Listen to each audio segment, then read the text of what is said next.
નમસ્કાર મિત્રો, કેમ છો? આ સૌને મારા જય શ્રી કૃષ્ણ. તો મિત્રો, હવે તો તમને ખ્યાલ આવી જ ગયો હશે કે તમે જેવું વિચારો છો તેવું જ તમે પામો છો અને એ જ રીતે તમે બનો છો, અથવા તો એવી જ પરિસ્થિતિને તમે આકર્ષિત કરો છો.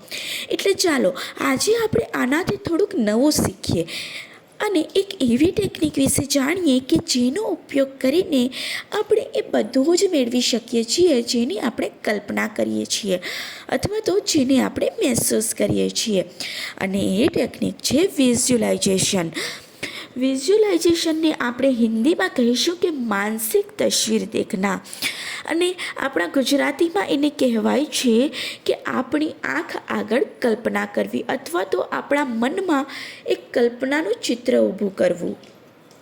તો ચાલો મિત્રો, શીખીએ હવે આપણે ધ પાવર ઓફ વિઝ્યુલાઇઝેશન વિશે.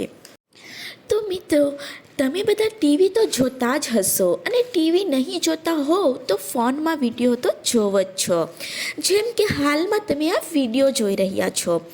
તો વિઝ્યુલાઇઝેશનની ટેકનિકમાં પણ આપણે ટીવી જ જોઈએ છીએ, પરંતુ એ ટીવી ચાલે છે તમારા માઇન્ડમાં. હા મિત્રો, અને આ ટીવી તમે જોઈ પણ છે. પૂછો ક્યારે?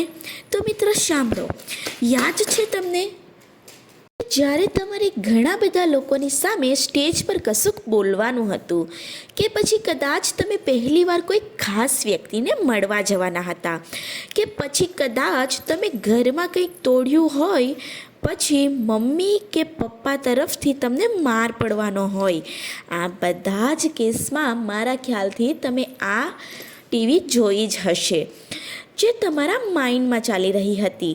એટલે તમે ક્યારેય ને ક્યારેક તો મનમાં આ ચિત્ર ઊભું કર્યો જ હશે કે આના પછી આગળ શું થવાનું છે.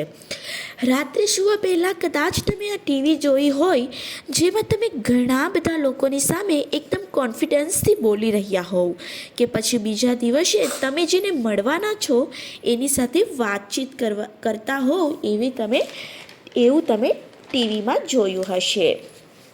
મિત્રો, આ બધી જ પરિસ્થિતિની કલ્પના તમે ડરથી કરી હશે અથવા તો ખુશીથી કરી હશે, પરંતુ આ કલ્પના તમે તમારા માઇન્ડમાં કરી. તમે પોતાની એક ફિલ્મ જોઈ, અને આ જ ફિલ્મ છે વિઝ્યુલાઇઝેશન. અને એ જો તમે એક સારી રીતે જોવામાં, અને આ જ વસ્તુને જો સારી રીતે જોવામાં આવે ને, તો તમારી જિંદગીમાં ચમત્કાર જોવા મળશે.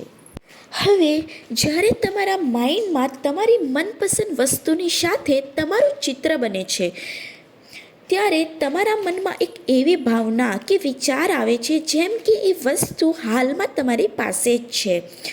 માનસિક ચિત્ર જોવાથી તમારા વિચાર શક્તિશાળી બને છે, અને જેટલું શક્તિશાળી તમારું વિઝ્યુલાઇઝેશન હશે એટલા જ પાવરફુલ તમારા થોટ કે પ્રાર્થનાઓ સ્ટ્રોંગ ફ્રીક્વન્સીને બ્રહ્માંડમાં મોકલશે.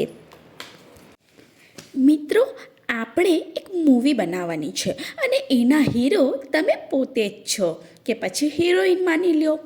પરંતુ એ તમારે ખાસ યાદ રાખવાનું છે કે આ મૂવીમાં પોતાને કોઈ પણ નેગેટિવ રોલ નથી આપવાનો. નેગેટિવ રોલ તો કોણ કરે છે ખબર ને? વિલન હોય ને એ કરે. એટલે પોઝિટિવ રોલ જ આપણે કરવાનો છે, કારણ કે તમે જાણો જ છો કે જેવો રોલ તમે પોતાને આપશો એ જ એક્શન તમારી જિંદગીમાં તમે મેળવશો. હવે આપણે એક એક્ઝામ્પલ દ્વારા સમજીએ કે માની લ્યો કે તમારે એક કાર લેવાની છે. હવે તમારે વિઝ્યુલાઇઝેશન કેવી રીતે કરવાનું છે?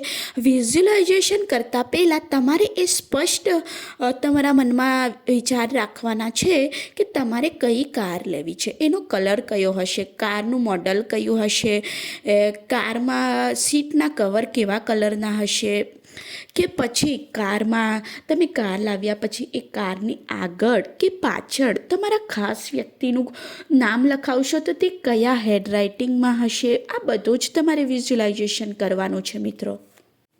ચાલો મિત્રો, તો આપણે વિઝ્યુલાઇઝેશન સ્ટાર્ટ કરીએ કાર માટેનું. ઓકે, તો ચાલો, તમે તમારા ઘરે કાર આવી જ ગઈ છે, તમારા આંગણામાં ઊભી છે એમ માની લો. હવે તમે ઘરમાંથી એકદમ રેડી થઈને મસ્ત ફોર્મલ કપડાં પહેર્યા છે અને હાથમાં ચાવી છે, અને ચાવી લઈને તમે તમારા આંગણામાં જે કાર પાર્ક કરી છે ત્યાં આગળ તમે જઈ રહ્યા છો. તમે લોક ખોલો છો અને ધીરેથી કારનો દરવાજો ખોલો છો અને કારની અંદર બેસી જાઓ છો. હવે તમે કાર સ્ટાર્ટ કરો છો.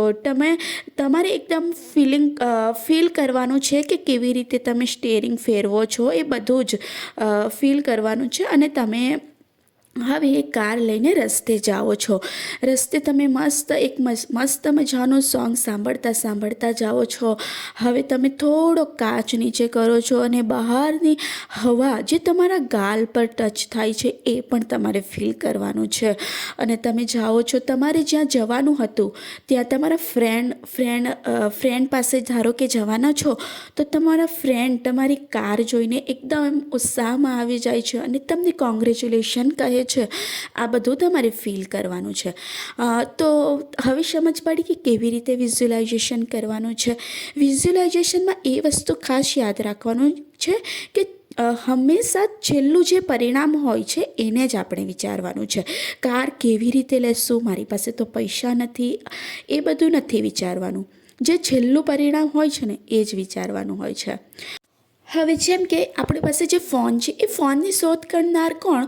ગ્રેહામ બેલ. તો એમણે કંઈ ડાયરેક્ટ જ શોધ નથી કરી. એમણે પણ પહેલાં એમના મનમાં ચિત્ર ઊભું કર્યું હશે, ત્યારબાદ જ ફોન આવ્યા હશે, અને એ ફોન પછી પણ એમાં બધું ઇમ્પ્રૂવ થતાં સેલ ફોન આવી ગયા. એવી જ રીતે વિમાનની શોધ પણ થઈ, અને એવી જ રીતે આ જે વીજળીના બલ્બ છે એની પણ શોધ થઈ. એમણે ડાયરેક્ટ શોધ નથી કરી, પહેલાં એમણે વિઝ્યુલાઇઝેશન કર્યું હશે અને ત્યાર પછી જ એમણે આ વસ્તુની શોધ કરી હશે. તો મિત્રો, તમને જો આ વસ્તુ આવડી જશે તો તમે તમારા જીવનમાં કોઈ પણ વસ્તુ મેળવી શકશો. ધન્યવાદ.